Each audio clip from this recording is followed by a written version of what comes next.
Okay, exercise 2.2ல 11th some பார்க்கலாம். இப்போ question நல்லா அண்டர்ஸ்டாண்ட் பண்ணிக்கோங்க. Beijing's father is 26 years younger then Beijing's grandfather. பெய்ஜிங்னு ஒருத்தர் இருக்கான், அவனுக்கு ஒரு அப்பா இருக்காங்க, அவனோட ஃபாதரும் இருக்காங்க, அவனோட தாத்தா கிராண்ட் ஃபாதரும் இருக்கிறாங்க. சரியா? ஃபஸ்ட்டில் என்ன கொடுத்துருக்காங்கன்னா, பெய்ஜிங்கோட ஃபாதர் வந்து அவங்க கிராண்ட் ஃபாதரை விட 26 வயசு இளையவளாக இருந்திருக்காங்க, இளையவங்களா. ஸோ கிராண்ட் ஃபாதரை விட உங்கள் அப்பாவுக்கு 26 வயசு கம்மி. அதே மாதிரி 29 இயர்ஸ் ஓல்டர் தென் பெய்ஜிங். பெய்ஜிங்கை விட உங்கள் அப்பா 29 இயர்ஸ் அதிகமாக இருக்காங்க. இதுதான் அவங்க கொடுத்துருக்க கண்டிஷன். சரியா? யார் அதிகமான ஏஜ், யார் கம்மியான ஏஜ், அதை தான் நம்ம அண்டர்ஸ்டாண்ட் பண்ணி கரெக்டாக ஃபார்ம் பண்ணணும். அடுத்து பாருங்கள், the sum of the ages of all the three. 3 பேரோட ஏஜோடு ஆட் பண்ணால் நமக்கு 135 இயர்ஸ் வருதான். அப்போ அவங்களோட ஈச் ஒன் ஆஃப் தம்மோட ஏஜை கண்டுபிடிங்க. What is the age of each one of them அப்படின்னு சொல்லியிருக்காங்க. அதாவது பெய்ஜிங் இருக்கிறான், பெய்ஜிங்கோட ஃபாதர் இருக்காங்க, பெய்ஜிங்ஸ் ஃபாதரும் இருக்காங்க, அதுக்கடுத்து பெய்ஜிங்ஸோட கிராண்ட் ஃபாதரும் இருக்காங்க. ஓகேவா? 3 பேர் இருக்காங்க.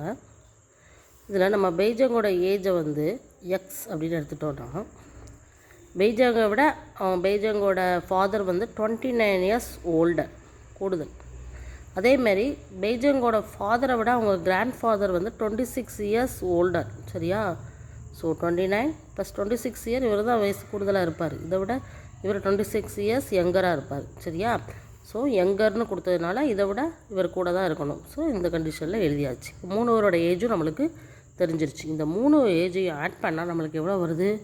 135. இப்போ அதுதான் நம்ம செய்ய போகிறோம்.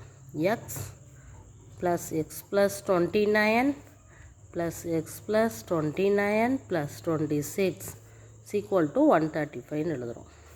இப்போ எக்ஸ் 3x இருக்குது, ப்ளஸ் இது எதெல்லாம் ஆட் பண்ணணும்? 29 26 3 ஆட் பண்ணணும். 9 9 18 20 24க்கு 4, பேலன்ஸ் 2 2 2 4 4 5 6 7 8 84 கிடைக்குது. = 135. இப்போ 3x = 135 - 84. ஸோ 3x = மைனஸ் பண்ணால் 54. So x = 54 / 3. So x =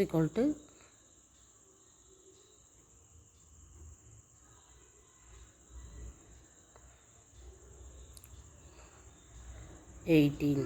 so இதுதான் எக்ஸ். இப்போ எக்ஸுங்கிறது யாரோட ஏஜு?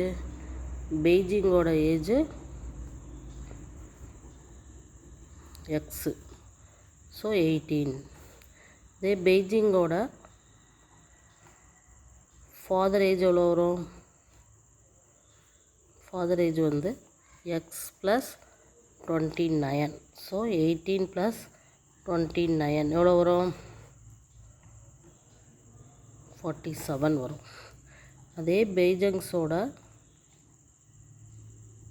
கிராண்ட் ஃபாதரோட ஏஜ் என்னன்னு வரும்னு பாருங்கள்.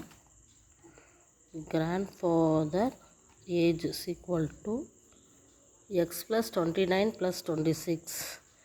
எக்ஸ் + 29 + 26. ஸோ 18 + 29 + 26. ஸோ டோட்டலாக 373. So this is the grandfather age. So answer is 18, 47 and 73. ஓகேவா? ஸோ எப்படி செஞ்சுருக்கோம் நல்லா பார்த்துக்கோங்க. பெய்ஜிங்கோட ஏஜ் எக்ஸ்ன்னு எடுத்துக்கிறோம். அவரோட ஃபாதர் வந்து +29 ஓல்டராக இருக்கார். ஃபாதரை கம்பேர் பண்ணி கிராண்ட் ஃபாதர் வந்து இவர் கிராண்ட் ஃபாதர் 26 இயர்ஸ் ஓல்டராக இருக்க போய் தான் இவர் யங்கர்னு சொல்லியிருக்காங்க. ஸோ எல்லாத்தையும் ஆட் பண்ணி 135க்கு ஈக்குவேட் பண்ணுறோம். இது சம் பண்ணி எப்படி சிம்பிளிஃபை பண்ணும்போது எக்ஸோட வேல்யூ கிடைக்குது. எக்ஸோட வேல்யூ ஒவ்வொன்றையும் சப்ஸ்டியூட் பண்ணும்போது ஒவ்வொருத்தரோட ஏஜையும் நம்மளால் கண்டுபிடிக்க முடியுது. ஸோ இதுதான் இந்த சம் எப்படி செஞ்சுருக்கோன்னு பாருங்கள். ஓகேவா? தேங்க்யூ.